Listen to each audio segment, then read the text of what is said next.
Okay, hey guys, and welcome back to another nice little strategy guide for Legion Tower Defense 2. I want to share another Forsaken strategy with you guys that I found out to be working extremely well and has been working extremely well for me. This one involves around the unit called Nightmare, and Nightmare will be the main damage dealer for this lineup. A lot of the strategy also depends on like how much gold you get some rounds and whatnot, so it may differ depending on the situation. I will, however, try to go over every bit of those choices and show you why I decide to do one or the other thing. And relax, and I hope this is gonna help you guys win more games. Alrighty guys, so here we go. As I mentioned earlier already, it involves around the Nightmare, so we're gonna be starting off with the Nightmare unit. You want to generally place the Nightmare unit right next to the wall. It's either to the right side or the left side. That is really up to you to decide. But just as long as you don't put it too in the front, that's fine. And you don't put it too in the back, because otherwise you can't really place any units behind this one. Yeah, so try to have it somewhere roughly around in the middle is kind of fine. Now, it is very important to note that don't forget to train your worker as soon as you get your 100 gold. The sooner you do it, the better it is.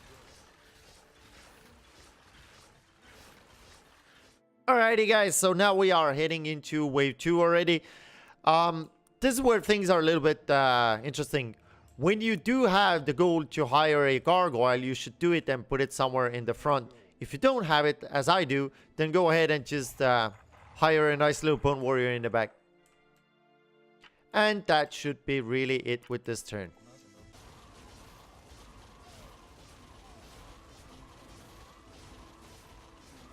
Okay guys, heading into wave 3. All you do is create the gargoyles in the front. Now you want to have the gargoyles slightly away from your Nightmare over there. And you want to place it slightly in front of it. And the second one as well. So you want to create 2 of them.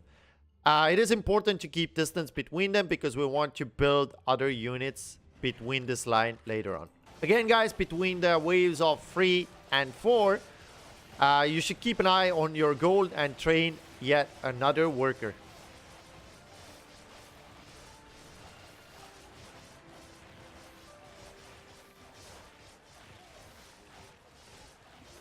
Alrighty guys, so wave 4.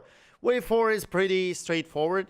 In case you have some money, you should go ahead and try to upgrade your bone warrior over here into a mage. In case you don't, that's not a big deal. Go ahead and create yet another gargoyle, which is totally fine. And go ahead and spend the rest of your money into snails or whatever you want to. Pay attention guys, that you should in the early game try to train as many snails as possible, just to produce your or higher your income. It is extremely important with the strategy to get early income, and then later on you can start to save up on the Mythium if you want. Okay guys, so we are now in wave 5. Wave 5 is pretty straightforward. What you do is just create a nice little dark mage in the back, and in case you do have the money, which you should by this time, I just don't, you can go ahead and deploy another gate guard right around where I'm pointing right now. In case you don't, just go ahead and save up the rest of your gold for the next turn.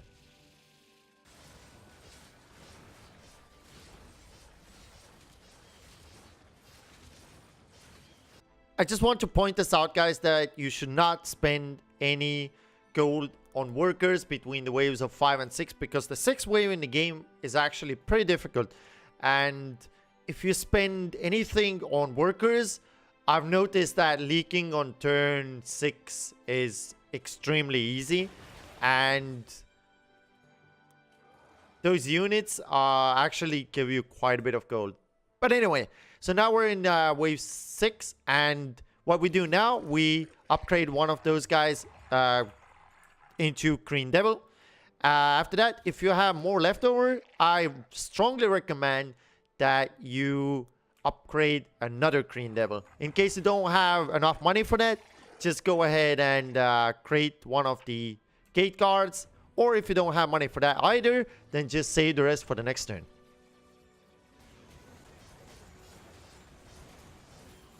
And between the turns 6 and 7, go ahead and hire another worker or train another worker. I do not know why I keep saying hire. And you can also go ahead and spend your mythium as well. But I recommend you start saving some of that mythium from here on out. Spending some of it is fine, but you should try to go ahead and save it. Here we go, guys. Turn 7 is pretty straightforward. In case you didn't upgrade one of your Crane Devis last turn, go ahead and do it now. Or if you have money for another nice little gate guard over here, go ahead and do that. As I mentioned earlier, this is the strategy can work in many different ways. It depends of the turns and how much gold you have. And again, guys, between the waves of 7 and 8, go ahead and train yet another worker. Wave 8. Wave 8 is pretty straightforward, as we spent some of that gold on a nice little worker. Then all we have left now is to deploy a gate guard. Now, in case you cannot deploy a gate guard, I recommend that you create another gargoyle. Right about there is a good spot for the gargoyle. In case you don't have money for a gargoyle either, just go ahead and deploy one bone warrior in the back. We'll be using that later on.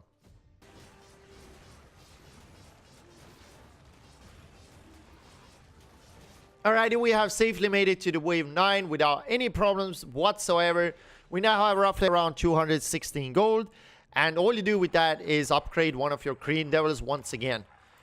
And make sure to upgrade your supply. And once you have the upgraded supply, go ahead and deploy another nice little bone warrior in the back. Now you should save the rest of this gold for your next turn to create a butcher.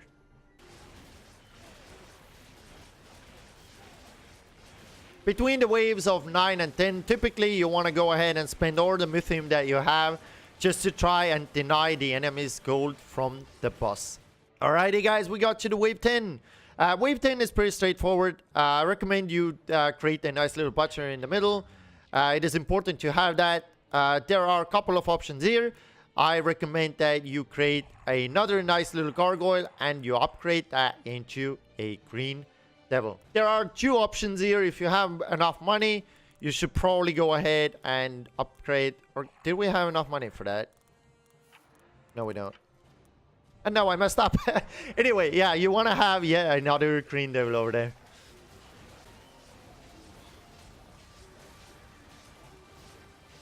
Also, I forgot to mention this, but you should definitely create a worker between the waves of 10 and 11. Okay, now once you have reached to the nice little wave 11, if you have, then you should create a nightmare to the back of your line. And in case you have more money available for yourself, go ahead and deploy another gate guard. And if you have more available, you should probably go ahead and try to create a nice little gargoyle over here. In case you don't have the money for the gate guard or the gargoyle, just try to save the rest for your next wave. And you are looking to upgrade one of your nightmares later on. Okay, guys, so we have now got to a wave 12. Now, sadly, however, I didn't get I'm one gold short to create a double ganger. But that's fine. If you can't do it, you can't do it. There's nothing wrong with that. Go ahead and upgrade one of your harbingers or one of your gate guards to a harbinger. You should now, however, save the rest of your gold for upgrading nightmare into a double ganger. However, you do want to create a couple of those nice little skeletons in the front.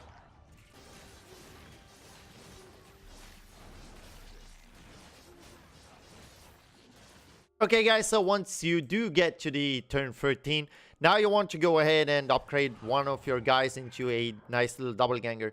Also, if you do have the money, go ahead and upgrade yet another one of the green devils, or you can go ahead and even create another gate guard. You cannot go wrong with that. Right now, I'm going to concentrate, however, on upgrading the Dark Mage. There are different things that you need to do. I recommend having 2 mages in the back to buff your nightmares and double gangers. Okay, guys, once you do get to the wave of nice little 14. Now what you want to do is go ahead and if you have the money, just go ahead and upgrade the double ganger. I, however, don't, so there are other options available for me. I'm gonna go ahead and upgrade one of the Green Devils and create another gate guard in the back. In the front, I always like to have a couple of those nice little skeletons because they add up a nice little extra line of defense. If you don't typically win a game by now, there's a big chance that the game will be over by the turn of 16 or even 15. Usually it doesn't get this far. From here on out, guys, go ahead and create like an extra worker right about now.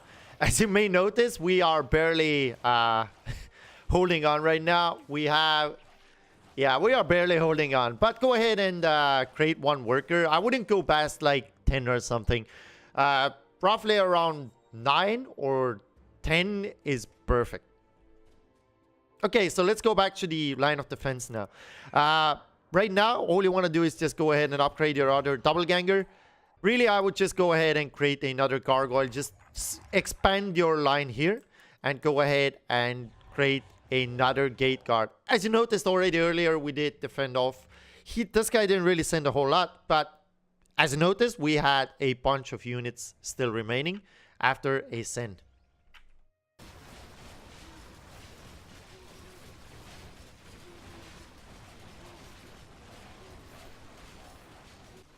Alright, and that was it. We did not even get to the wave 16. But as you notice, we were able to defend this off just fine. And we had a bunch of units left. Even if the send was slightly bigger, you can still defend off. Or at the worst case scenario, you will maybe lose the like that particular wave by like maybe 2 units. You would leak like 2 or 3 units only. Anyway, so yeah, that was the strategy. I hope you guys really enjoyed it. And I will go quickly over this one more time for you. As you see, we're MVP as well, so all is good. So yeah, leak value, as you may notice here, we have a leak value of 0. So there you go. That is perfect. So what else should I go over? Like I said, the strategy really involves around having a lot of gargoyles in the front. There's a line of gargoyles, a line of little skeletons. Those skeletons are actually extremely important. It may seem like they don't do a lot, but they actually tank slight bit of the damage before your main defensive line, and it adds up a lot, actually. What else? Really, that's about it. There are decisions that you do need to make, roughly between waves of 11 and 14. Keep an eye on what your team does. Also keep an eye on what your enemies do.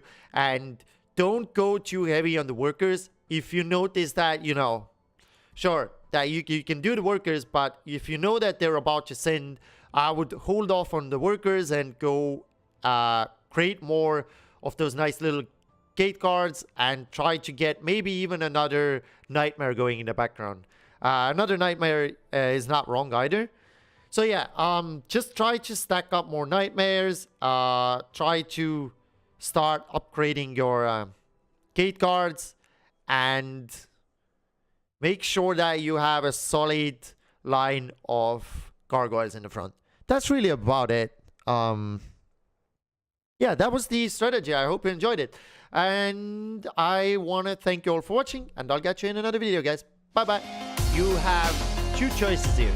You can either go and create a Bone Crusher in the front, which is not bad, or I strongly recommend, if you have the money for it, go ahead and create a nice little gate guard. It will help your defense. You want to place the gate guard roughly around the middle or at least in the front of your nightmare. It will provide extra